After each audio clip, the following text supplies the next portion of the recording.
Thanks for being here today, guys. I'm Sarah, your host of What's on Your Plate podcast. Today we are having a conversation that really is at the core of why this space even exists.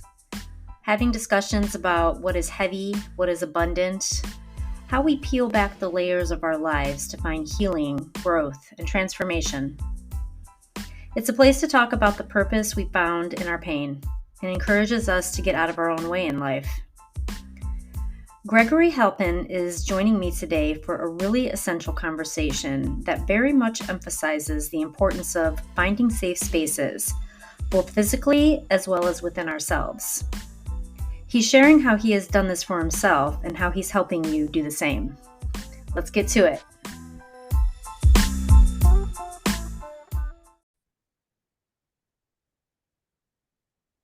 I am really excited for today's episode. I am here today with a really inspiring guest who I am just full on excited to share with you today. Gregory is an empowerment coach with 15 plus years of experience as a gay men's coach, solo theater artist, TV actor, and singer. Gregory teaches gay men over 40 how to nail down their life's purpose, thrive beyond safe spaces, so they can have peace of mind during midlife. Welcome to What's on Your Plate, Gregory. Hi, it is so great to be here and have this cool conversation with you. I am beyond excited to have you here today. I really cannot wait to dive into just all the things that you are doing. And, specifically, I have so much interest in hearing about your upcoming space on YouTube, Beyond Safe Spaces. I think that is really, really cool. But before we get too far ahead of ourselves, I would love to just hear about you and learn about who you are and what brought you to where you are today. Yes. Well, I am firsthand, I'm a life coach for gay men over 40. I help them navigate midlife, sort of helping them pinpoint their life's purpose, because sometimes even any human being can struggle with figuring out, like, what do we want to do with our lives, especially when that next chapter comes, midlife. You turn 45, 50, and sometimes you find yourself like in this rut or in this same pattern that you just realize, like, wow, I've been living this life that I don't even like.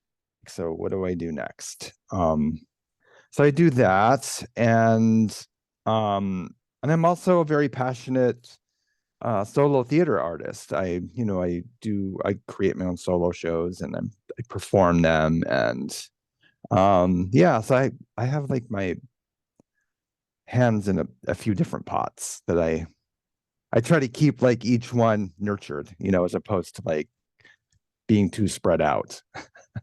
Well, we're multidimensional beings, so we shouldn't just do Yes. only one thing and be in only a small box. So I love that you are branching out towards all your passions.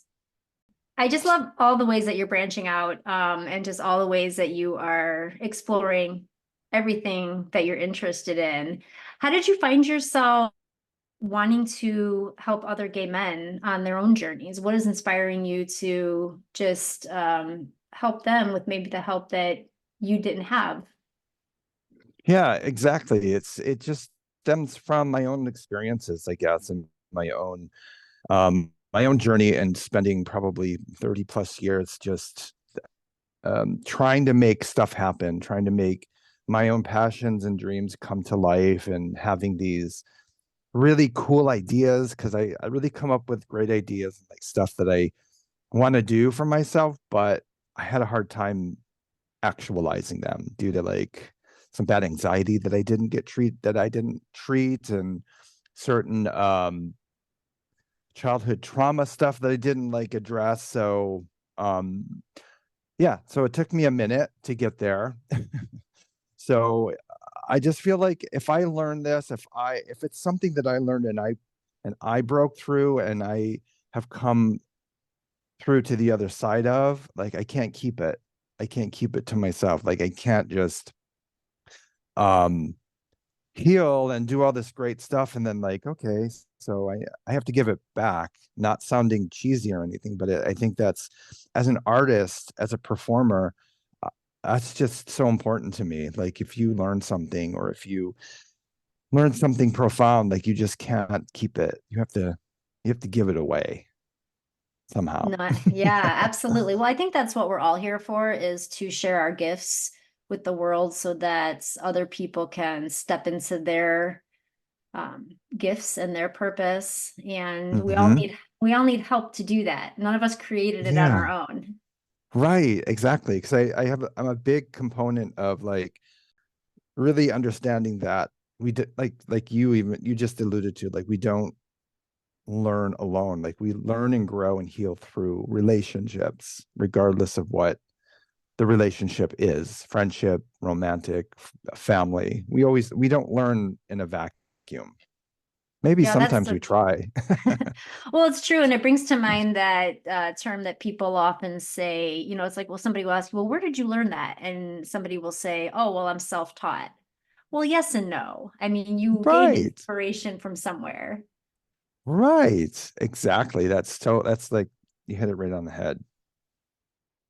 So tell me about when you had your transition from sort of not feeling safe, or um, not feeling that you could get outside of your own box. How did that healing look for you? Well, it honestly, the biggest life event that made all of that happen, or at least started the mechanics of it, was cancer. When I was diagnosed with cancer in 2015, 16, and then went through some like just really terrible chemotherapy. And so that, like, after all of that was said and done, it just lit a fire under my butt. And like, for obvious reasons, I'm sure it would do it for anyone who has had a significant life event that like that, that it will just say, hey, you got to get your shit together. And, life is passing by. Life doesn't stop for you. So you have to like do whatever it takes to heal through all the other noise. Yeah, that makes a lot of sense. And it does sometimes take something profound, and even unfortunate for us to kind of open our eyes a bit more. But at the same time, I really am a believer in, you are exactly where you're supposed to be right now. And even if it feels stagnant, it is part of the process of where you're supposed to be. I agree with that. I think sometimes we can internalize it as, like, I'm a loser. Oh my God, I shouldn't be in this place. Or all of that stuff that all the things we tell ourselves. So I Right, really agree with that. It does, like, we are supposed to be where we are when we are there. That is so true. right, for sure. Even though we don't want to be there. Like, I don't want to be here. I want to be somewhere else, but it's true. You got to just be there. Absolutely. And just facing that truth too, and just kind of owning our own bullshit, um, Yeah. and remembering how to love and how to receive love so that we can be open to leveling up in our own Mhm. journeys. Yeah, that owning our own bullshit was huge, I think, for myself, as it is probably for a lot of people. I think that's like the sort of like the secret ingredient. Like, if we could just not make everything about ourselves and we own our own crap, then we can kind of see what's outside of ourselves, because that was a huge awakening for me. Like, it's not all about me all the time. Well, I think that we give too much regard to believing that other people are even going to care about our bullshit, right? I Mm-hmm, mean, what mm-hmm. is the worst thing that's going to happen, really? If you just own it and step into your own truth, what is it that you're actually afraid is going to happen? Um, because usually, if you do step into it, like your worst fears are not met, right? You're just actually better for it. Yeah, you're like, oh wait, not that didn't really that bad thing didn't happen. Like, what was I worried about? But that anxiety that that Oh, causes, mm, mm, between, in that time of that uncertainty and that unknowing is really an unsafe place in and of itself. mhm. Definitely feels it. Definitely. Yeah. Taking up the space you deserve. Tell me about what that means to you. So for me, and I believe overall, like I attribute that to being two things, like a physical safe space and a safe space within. And I think kind of that's where it starts. We do need safe spaces. We do need physical safe places where we feel safe with our identities, however we identify. But I also believe like we need to find that inside first, because once we find that safety inside, or we cultivate it, then we can recognize it on the outside with people, places, and things, like the people we attract in our lives, people who will um, support, who see us, who know us, who see us, who hear us, who um, contributes to feeling safe, as opposed to someone who is more toxic and more has all those unsavory behaviors. So Yeah. I like it to be more about starting from the within, starting at the inside out. Yeah, that makes a lot of sense. Because ultimately, at the end of the day, I mean, you can find support and comfort from those around you, but if you can't sit with yourself and feel that way, there never really is a true sense of safety. Exactly. I mean, I isolated for so long, just like thinking like just being in my apartment on my couch, binge watching TV for a long time and doing stuff in my apartment, thinking that I'm being totally proactive and taking action. Like that felt safe to me. And it was for a minute. It did serve my mental health for a while, but then you realize like, wow, I don't like I'm here, but I don't even feel safe here either, you know? So I was like, oh, wow, it's totally about me. I mean, this is when it's about me. It's about me. So it's like, I'm not really feeling safe with myself. I'm not feeling that groundedness, even in a safe space. So it's kind of weird. Yeah, no, but it does make sense. And helping other people embrace that sense of safety in themselves and empower them to take up that actual and mental space that they deserve and that is theirs. They don't have to earn it by any means. It's just part of what is their right as a human. Mm-hmm. That's a really cool thing that you're doing too. I really would love to hear more about just how you're empowering men to do that. Well, I take an approach of maybe a like I have an email list called Hey Handsome.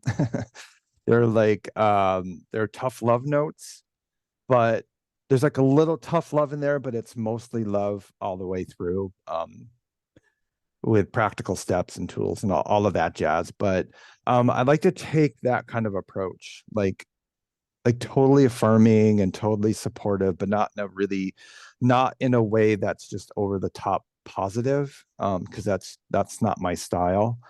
And I throw in a little bit of tough love in there, just a little bit of like, um, like you got this kind of thing, and don't settle for this, and don't. Yeah, so I try to approach it that way. I try to approach just meeting meeting gay men who I'd like to work with, meeting them exactly where they're at, as opposed to like where they should be, or where they were. Like I want to meet them exactly where they are during their stage, of whatever Yeah, stage they're in.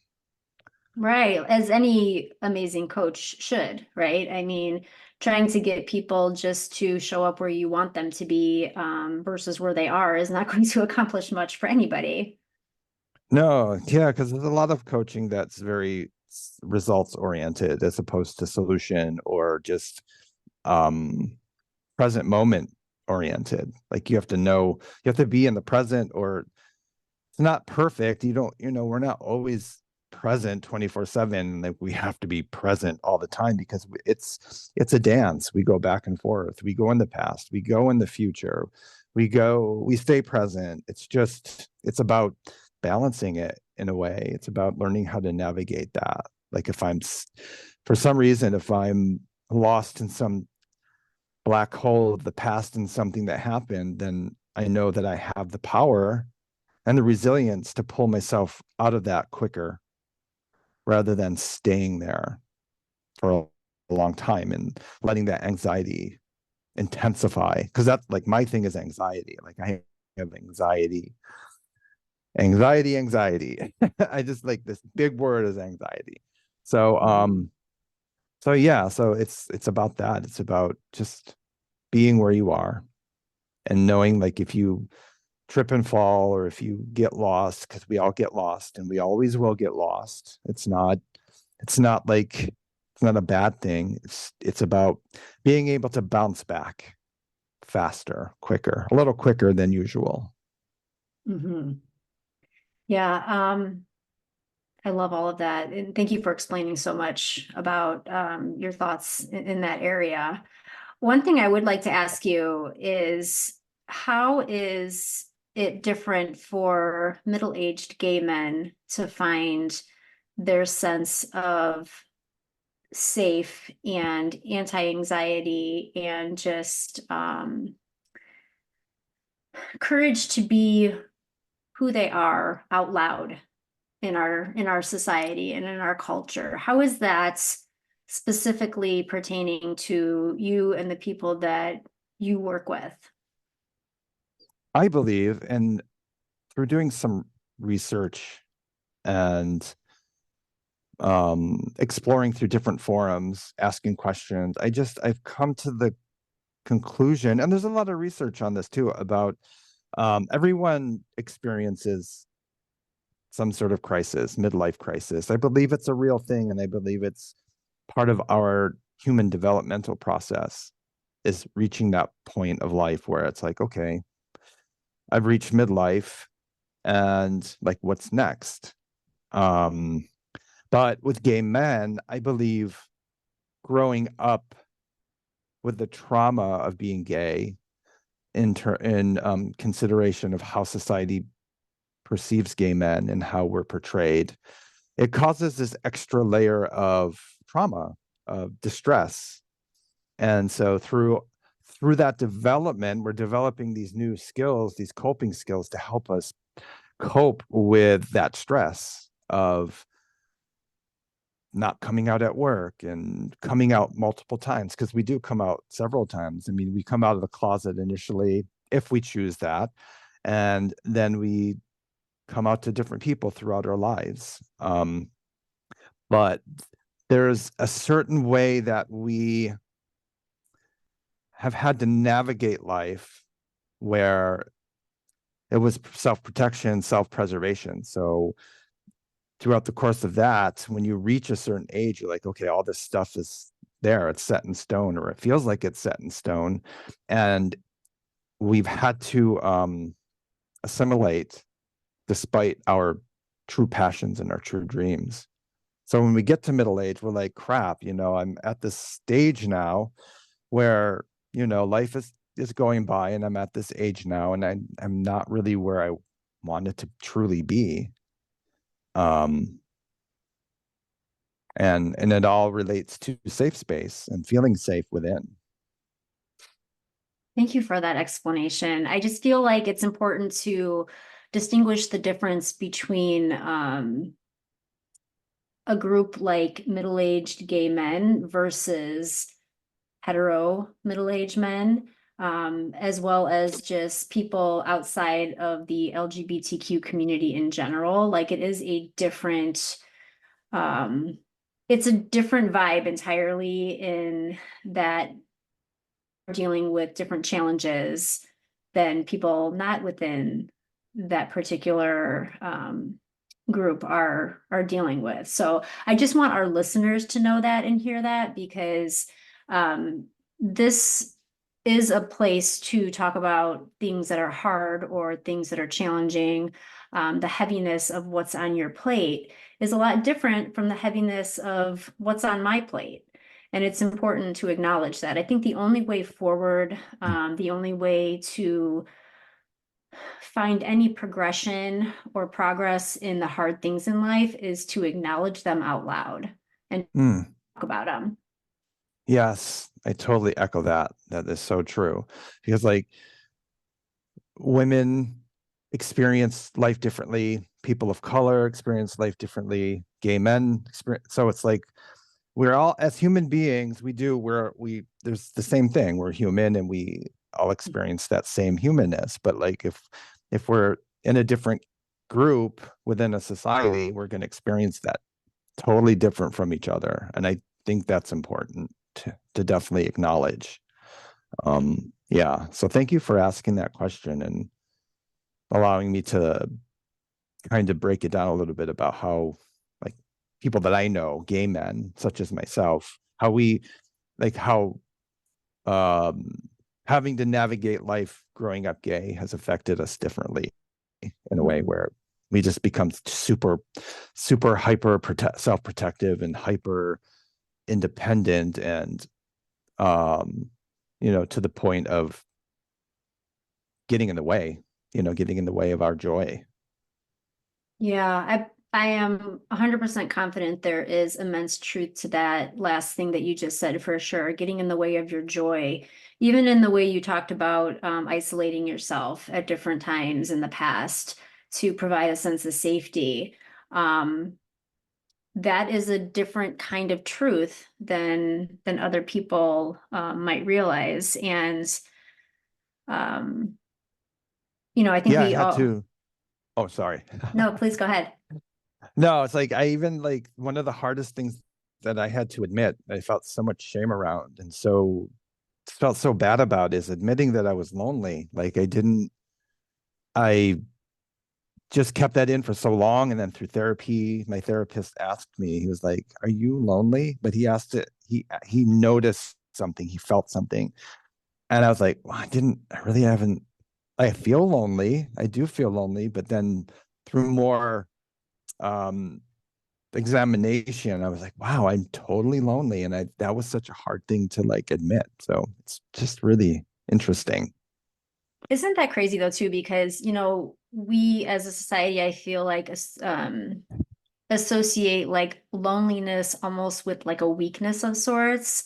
Yeah, But the truth is that every human that walks this planet is in need of essential things like love and connection from other humans. Um, no matter what you're identifying as or who you're identifying as. And the world has put up such barricades for people to seek out that love and connection that resonates specifically with them, that it's no wonder why, especially the LGBTQ community has felt so just isolated and unseen. absolutely. That's perfectly said. Yeah. So sort of like a protective bubble that just had to be created just as a reaction to societal perceptions. Yeah. I mean, I don't know that it's a lot different than denying somebody shelter, food, or water. I mean, love is an essential part of what we need. And you are in an amazing position right now to be helping empower people to remember that and realize that and demand that for themselves. And I just love that there's people out there like you that are doing this important work, because it is important. Well, thank you. Thank you for acknowledging that. That means a lot. I think it's Absolutely. important. The inner critic that lives in all of us as well, working hard Oh, to tame yes. that critic, also a societal conditioning that we need to do so much unlearning on in order to fully lean into those safe inner spaces. I would love to hear your thoughts on that. Inner critic. And I do like talk about that a lot too in my work, like imposter complex, inner critic, and people pleasing.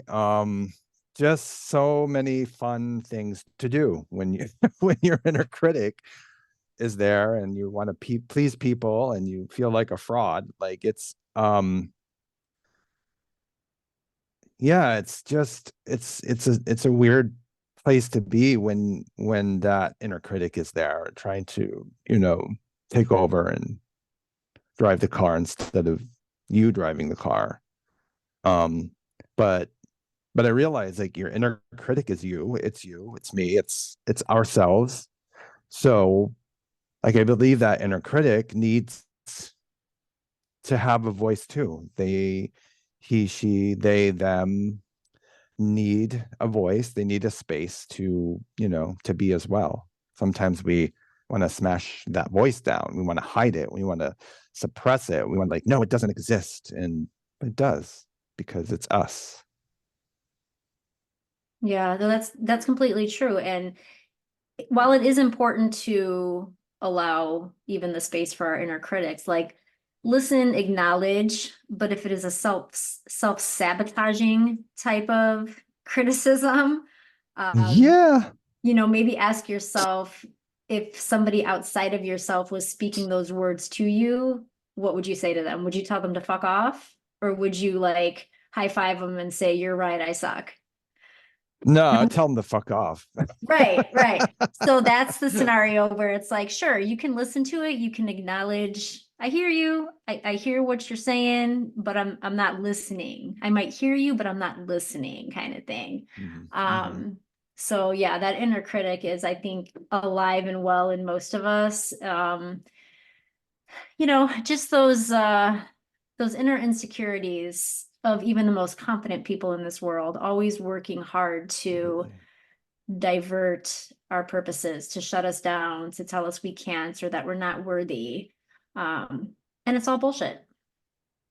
It is. And you said something so important too about influences on the outside, because I do believe that's true as well. I mean, there are people who have, you know, modeled for us, maybe not in the most healthy ways, or have told us that we can't do something. I mean, that's also part of our inner critic, that voice. Like my inner critic for a long time was me, but it was also my family. It was my family's voice, like my family's disapproval, just constantly recycling over and over.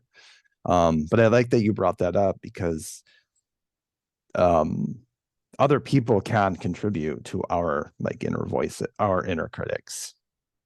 Oh, 100%. I mean, I think it goes back to what we mentioned earlier about you did not learn this yourself.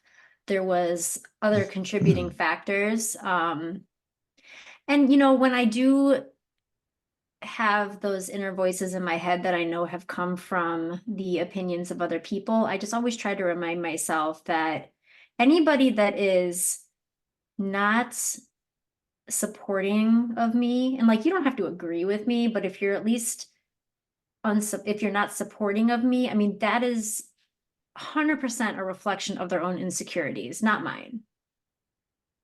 Yes, that's so important to differentiate. Like we don't have to own that. Yeah, We don't have to own someone else. you're just gonna own their limiting beliefs, but don't let them become your Yeah, own. yeah, totally that. I totally agree with that. What are you doing to take care of your own mental wellness as you continue to evolve in your personal healing and journey? Just a lot of things like some self-help or self-care rituals like bubble baths and giving myself permission to be in my apartment alone and instead of attributing it to isolation, but it's more about this is my healing space, this is my sanctuary. I live in New York City, so you can imagine how cuckoo it can be sometimes being out there, Mhm. and you got to hustle, hustle, hustle. Then you want to come back to a space that just feels really yummy and yours and how you want it to be. Um, and therapy, of course. I'm a big proponent and a supporter of therapy. therapy should be a requirement for all people in life, not just those that find themselves struggling. So that should just be like an ongoing thing of having somebody to clarify and kind of bounce things off of and just show up for you. Yeah, so agree with that. I mean, it can teach us how to do that for people, like how to be there for other people. So we can just mm, uh, practice that with a therapist. I think it's amazing. I agree. Like all of us, everyone should have access, even if it's like if you're stuck on one little thing and you need that extra support, like you can seek out a therapist. Like it doesn't have to be for years. You don't have to see him for years. You can see him for like a month. Mhm. I think that's just another thing that we need to break down the stigmas of in this society is seeking help. Yes. Yep. Exactly. A lot of I shame don't, around that. But yeah, I there's don't no know. shame. There's no No, shame. there's not. I don't know anybody in this world that has not needed help in some way, and maybe they refuse it, but that doesn't mean that they didn't need it. Hmm. Hmm. Yeah, I think that kind of goes along with this.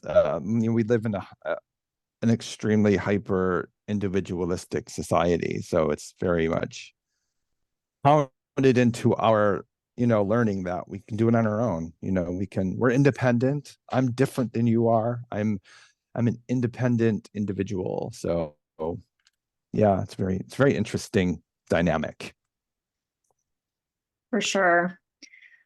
What have you found to be one of your biggest challenges as you have come out as gay at different points in your life?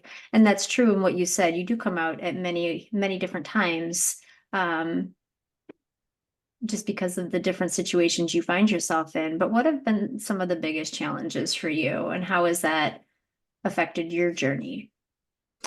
I think the number one challenge for me was mental health in terms of anxiety and panic. I think that has been, and it took me a long time. Like just over the past few years, I realized that anxiety was the main culprit in terms of what fueled my behavior and what fueled my decision making. And that was the biggest one, like not knowing what that was, what this big, huge monster was that was just totally um swallowing everything up.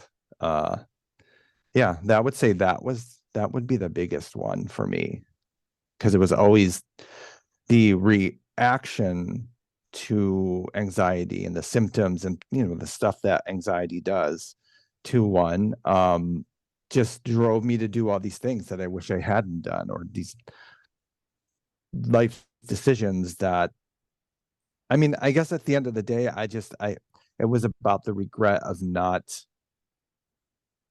understanding how to manage it. Mhm. Because like I would when I graduated high school, I moved to New York City to become an actor, a professional actor. I was going to theater school, and like things always started out really good. And I always, that's been my pattern. I started out on such a great path with whatever I did, but eventually that anxiety took over, and then I couldn't cope with the stress of something, or how challenging something might be, so that would derail me, and then I would, I don't know, I would just like quit, or I'd move out of the city. So that was my pattern for years and years. I was stuck in that cycle of starting something, letting anxiety take over, quitting, moving out of the city, then repeat that again, but like repeat it a million times over Mhm. 20 years. So that was my big thing, the biggest challenge. Well, right away, I can say that one of your strengths for sure is persistence. Yes, I don't know. Yeah, I think about that sometimes. I'm like, I don't know, would someone typical get the clue and just be like, okay, I'm gonna move to a quiet place, go back to upstate New York, maybe buy a house, just chill, not worry about it. But no, I have to move to New York City 20 times over 20 years because um I don't know, I think I think it was just my, my inner child and my zest for creativity and imagination just didn't let me give up. It just was like, you're not doing this. You're not, however long it takes you, you're going to just keep going. No matter how many times you trip and fall, you're going to do that. And I remember And that voice saying that too. Like, you're not, don't do it. Don't give up. well, that's really powerful that you even have that memory of that voice, but that repetitive, continuously showing up to somewhere, and to a place where many people would have just, resisted going back to because of the experience of the anxiety. That is the universe telling you this is the purpose, this is the path. And I'm going to keep telling you that this is the purpose and this is the path until you finally just acknowledge it and do the thing. Because the anxiety that you feel every time that cycle continues, is only a product of a trauma, not of who you are. You are not the anxiety. The trauma that you have endured has caused that anxiety, but your inner knowing is telling you to push past that anxiety because it's not who you are, nor is it meant to keep you down. Bingo, 100%. Yeah, totally agree with that. Like, we all have that voice, that gut feeling. And you hear, like, I hear stories about celebrities or people who have made it in show business or some sort of other area of life, um and they share their struggle, and I'm like, oh my God, like, it seemed like your success was overnight. I'm like, that's not how it really is. I mean, we think it is. We think, like, when you're successful at something, it just happened like in a week or so. But no, some people have gone through hell to get to a place of success. And I think about that, and that kind of keeps me grounded, and it helps me realize, like, wow, it's not too late for me. I'm 50, I'll be 54, and I think life is just starting for me. And it's being able to acknowledge that, rather than the other way of, oh my God, I have to catch up to people, or it's too late for me, or why did I go to theater school with this one actress, and now I'm seeing her on Netflix all the time. I'm like, why? But like, but I'm like, I've got to celebrate that person. Like, she did it, but I'm like, well, she worked her butt off to get to where she is. So yeah, it's just, life is amazing. It's amazing. Sometimes you're like, wow, life is amazing and weird and strange and filled with twists and turns, but the journey is important. Yeah, it sure is. And I love that you just acknowledge just the unique and validness of everybody's story, and what they're going through on just all different kinds of levels and how different that varies from person to person. And because you're able to see that and do that, no doubt that shows up in the way, of coaching and helping other people. Yeah, it's just I want to encourage men to feel like it's okay to feel, maybe somebody reached a successful place like sooner than you did, or you're not there yet. It's okay to feel that, because it's important to feel that, and that's a real feeling to feel. I don't know whether it's jealousy or envy or whatever the term is for that, or whatever they're feeling. I think it's important not to deny that, not to shove it down, um, because, not to, like, keep floating back to the actress who I love and who's wonderful, but if I didn't acknowledge that, then I wouldn't have not acknowledged. I wouldn't have been able to recognize resentment and recognize stuff that just belonged to me, like my own bullshit. But if I kept perpetuating that resentment, then I would just have been stuck in it, and not move forward in anything. That's so important. Yeah, that really makes a lot of sense. And just there's so much truth to all of that. Everything you said there too leads me into what I'd love to ask you about next, and that is your thoughts on how owning your story can really just launch you into your life's purpose. And even just acknowledging that our awkwardness really can be our superpowers. Yeah, I mean, you hear a lot in self-help and like positivity movements to own your story, know your story. And like it just they don't really tell you the full deal about it. It's just essentially it's learning how to really be comfortable with the side of you that you just have always been afraid to show or afraid to acknowledge or have felt so ashamed of. And that could be tied to our story, or that could be tied to being quirky in a way that just, you don't like your quirkiness or your awkwardness, shyness, or whatever. But it's about arriving at a place of feeling comfortable with that. Um, um, Whatever that level of comfort means, because it's not a, oh, I'm comfortable now, so I'm cool. I'm good with everything. It's not like, because your awkwardness, whatever your story is, it's always going to be there. It's always going to show up some way. So it's like, how do I deal with it when it shows up? So I'm dating somebody new now, and I really like him a lot, and I feel he feels the same way. But like my awkwardness and inner critic, all of that comes up all the time. And I'm like, holy crap, this is like when that inner critic is center stage. So, but the difference is it's like, okay, this is happening, but I'm not going to, I have a choice to allow that to sabotage this and let me overreact, or let my intense emotions really fly. I'm like, no, I'm going to take space for myself.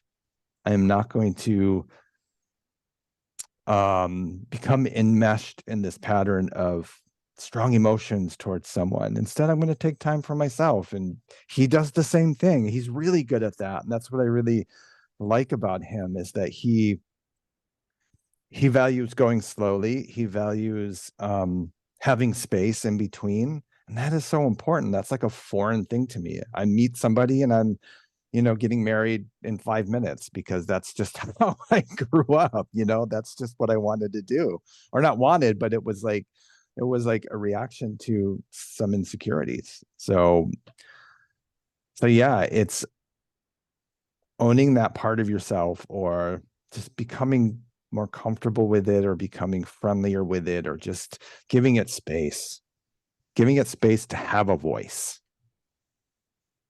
to I go love that so crazy. yeah. And I love that so much because I feel like I mean, it brings my thoughts back to like high school versions of who we are now in regards to trying to morph yourself into something that you're not, just to kind of be liked or accepted by whatever person you're trying to impress. Kind of even Yes, yes. taking on who they are so that you hope that they like you better, type of thing. And I just get to thinking about how many relationships, bad relationships either would have been avoided entirely if you would have just stayed the course of who you are and your authenticness, um, and just avoided so much of the bullshit that comes with dating or being in relationships with somebody that really isn't for you, right? But you don't realize Hmm. that till after you've allowed yourself to bring your own quirks and awkwardness to the table, when you become comfortable enough to do so. And then at that point, it's like, well, this isn't who I thought you were. Exactly. Because it's like, if you could bring your stuff to the table and just be okay with it being there instead of denying it, then you can stop like seeing that other person's quirks and judging them and being like, oh, wait a minute, I don't like that. Like, I don't want to be with this person because they do this or that. I'm like, oh wait, no, that's okay. They can be that way. It's not unhealthy, it's not toxic, it's just their quirkiness. So it's like we take our own crap and we assign it to them as their crap or whatever being bad. So just the awareness is totally like threefold. I mean, it works in so many ways. It's incredible. Yeah, it sure does. And then, when the best part about that whole thing is that when you do show up authentically, then people who are really for you will find you. Absolutely. And that's how I believe with this person that I'm dating. And I only bring it up because it's like it's just a perfect segue into all of this. Um and he, I don't know, it just felt like there's so much connection in terms of that, about what we're talking about our shit, our story, the shit we've been through, and how we're managing it now. And that's what I really appreciate this about this person, is how he's like very conscious of the traumas and the crap he's been through, and how he's learning how to manage it and navigate it and live healthier and such. So it's really cool. When Yeah, you connect with that in yourself, you do attract that. You do bring that into your life. absolutely. And it reminds me too, kind of a side note of a good friend of mine, my best friend actually, who is navigating midlife dating, and she is leaning into everything that you're talking about right now in regards to owning your shit and showing up as who you are, and um, just appreciating the many different parts of who she is. And then in turn, it's like, wow, I'm like having a grown-up relationship. Right? I know. I'm like, I sometimes it's like, wow, this is really grown up, grown up.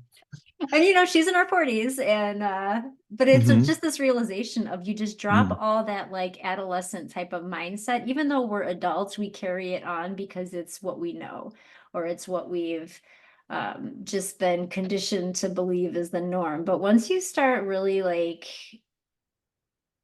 not once you start really taking a look at what you really want and deserve, then you show up differently, and then you expect other people to show up differently too. And that's where the difference lies, I feel like.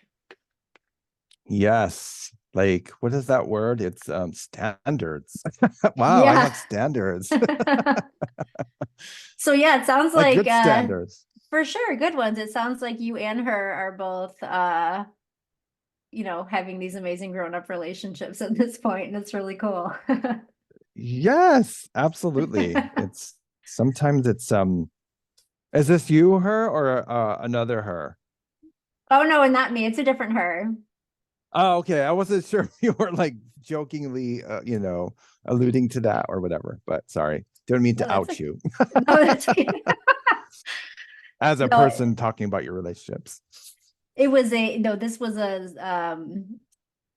a comment regarding my friend, and she will listen to this episode for sure, so she will know who she is. But Oh, good. Okay. yeah. Sorry, friend. No worries at all.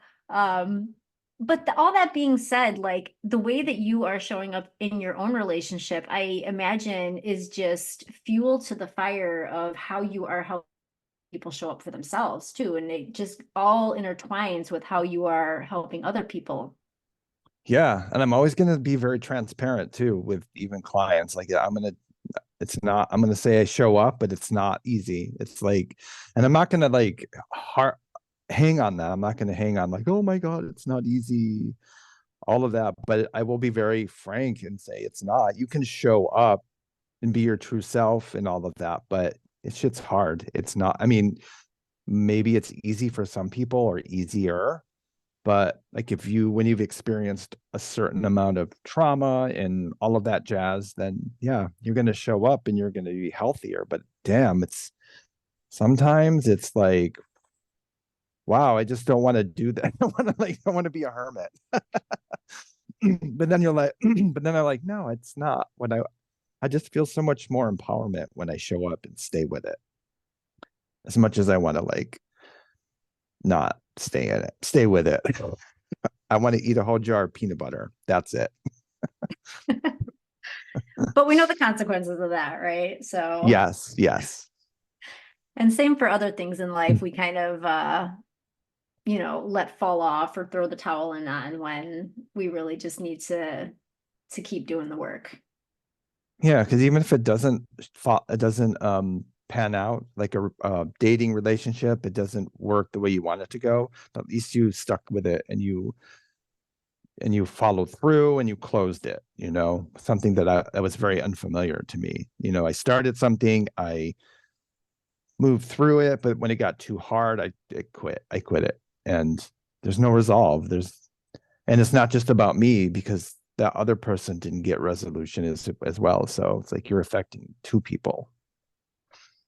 Right. Just And then, yeah, yeah, and then really more because of the ripple effects of what comes from that. So the way we continue to heal ourselves and learn from things that have inflicted trauma, and overcome those types of things. I mean, that's how we continue to be the real change and advocate for who we want ourselves to be and how we can help other people show up for themselves as well. exactly, exactly. I agree with that. I would love for you to share a little more about your YouTube space. Yes. So I just launched this new YouTube show called Beyond Safe Spaces, which is also the topic of a TED Talk that I'm working on. I just started working with a coach on a talk and something that I want to go to colleges with and do it like a TED Talk. I don't know. It's just weird sometimes. Like when you move through trauma and you heal and stuff and you're like realizing these things you can do, but then when you realize it, you're like, holy crap, am I really doing this? Um, yeah. So anyways, I totally digress there. But yeah, you are doing it and it's cool to But see. yeah, I'm doing it. I don't know. Like sometimes I have to pinch myself. So it's okay to pinch yourself and say, wow, am I really doing this?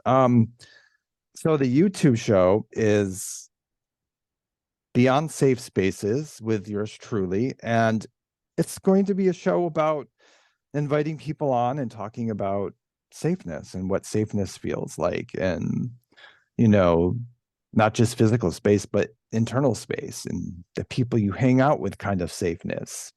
So yeah, we're gonna carry on that conversation about safety, personal safety, um, your heart safety, and when is it too much? Like when are you trying to feel so safe that it's actually getting in the way? Like so self-protective, like you're so desperate to find safety, or you're trying all these ways, and it's also creating this wedge between you and intimacy. Mhm. So yeah, in a nutshell, that is beyond safe spaces. Well, it sounds like an amazing place to be, and I would imagine, gay or not, anybody could benefit from listening into those conversations.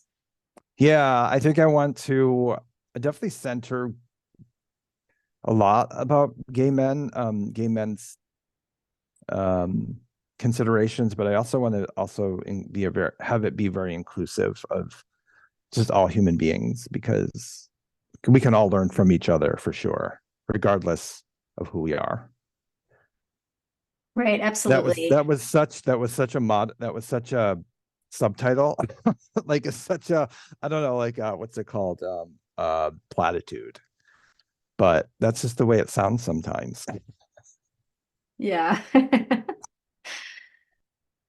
But really and truly, I love everything that you're creating and everything that you're doing. Change doesn't happen unless somebody starts creating that change. And you're out there, you're doing it. You're doing the things that other people, for whatever reason, won't do or can't do, maybe are afraid to do or don't know how to do. And it's just going to sort of, continue to blaze the trail for other people to follow suit and continue the work. Absolutely. Like I always keep to my heart and memory that if this one person in my early 20s who introduced therapy, she was going to school to become a therapist, music therapist, and she had a therapist. We were good friends, and she she was all about that, like being healthy and working through trauma. And I'm like, this person is like 21, 22 years old, and she's doing that. She's like healing. And I'm like, and I didn't get it then. I was in my early 20s. So I always remember that. Like we learn from each other. If it wasn't for that person who introduced that to me, I don't know if I'd ever be on this kind of journey in terms of personal development and therapy and all of that. So yeah, so important. Yeah, incredibly important. And it just goes to show too that there is a purpose for every situation and every person that you cross paths with, um, regardless of if you realize it at the time, even. I mean, I think back at my 20-year-old self, and if I had heard somebody have a conversation or have been talking about something like that, I don't know that I would have really even understood fully what the word trauma was. Mm-hmm. Yeah, I was like, yeah, I didn't have a clue. And it's not because I didn't have it in my life. It's because I didn't have the conversations. I wasn't part of conversations that included that type of wording. Yeah, you didn't have the terminology. You didn't, yeah, totally. Totally And get things, that. because oftentimes things that you are traumatized from are not known to be traumas until much later in life when you realize they weren't normal. Yes, exactly. So it's just really cool that you gained that inspiration so early on, and now you are bringing it full circle and leaning into it. And I think there's a lot of us that find ourselves in a midlife situation just now, kind of coming into our full on purpose. And I think that's just because oftentimes it takes a lifetime of experiences to gain enough insight to help other people. Absolutely. Absolutely. Especially if we can, help ourselves first, put the mask on the baby first, or wait, put the mask on the mother first, the air mask or whatever, and then the baby. So because you got Correct. to help Yeah. yourself, you got to help yourself first before your child. I don't know. I don't have children, and I probably got that saying wrong, but you know what I mean. But for sure, I mean, the bottom line is you cannot take care of other people if you're not taking care of yourself. And that's true. Yeah. Yes, absolutely. Tell us where we can find you, how people can reach out to you to work with you and to gain inspiration from you. Yeah, so you can go to my website, gregoryhalpen.com. That has all the information about what I do, who I am, the various services that I offer. You can also go to my Instagram, at Gregory Halpen, and I post a lot of stuff there, a lot of video content, and a lot of tips and tools. I also create these little slideshows for people to just drop on by and browse and flip over and just get maybe take away a little nugget of information. Yeah, those are the two big ways that people can find me. Well, those links will for sure be in the show notes, so our listeners can easily just click to find you. If you were to leave us with some parting thought, something that you would like us to walk away thinking about today, what would that be?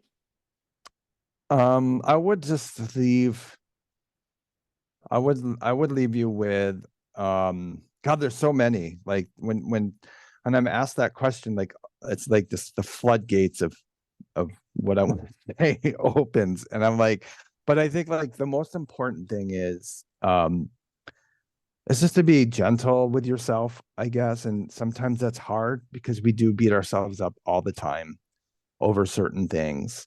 But if we could just learn to like just take a drop of compassion on your and put it to your on yourself, then just that can just create one tiny little crack that will, eventually start to open up more and more over time. That sounds cheesy, but hey, I love it. And that's what I think. That's how I think all the time. I'm like, some things sound cheesy, but it's like, wow, these are pretty profound. I mean, not like what I say, but like if anyone were to say something that like that, I would be like, wow, that's so profound. That is so true. It is profound, and what you say specifically is important. And what you call cheesiness, I call part of your charm. And I think that it is Yay! amazing and needed in this world. And just thank you for taking the time to be in this space with me today. It's been amazing. Thank you for holding this space for both of us. I appreciate it.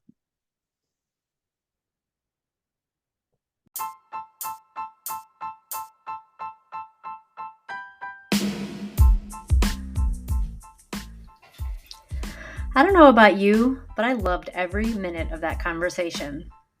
Any discussion that shines light on protecting safety, embracing individuality, and uplifting diversity, I want to be a part of it. Thank you, Gregory, for listening to the universe and finding your brave, for shutting down your inner critic and calming the anxieties so that you can show the rest of us how to do the same. And to our listeners, follow Gregory and his journey. Support his work at Beyond Safe Spaces. All ways to stay connected with Gregory will be in the show notes. Support What's on Your Plate podcast. The best thing that you can do to keep this space sustainable is to rate it, like it, and share it. Subscribe to it so you never miss an episode. Your support is what keeps this space sustainable. Until next time.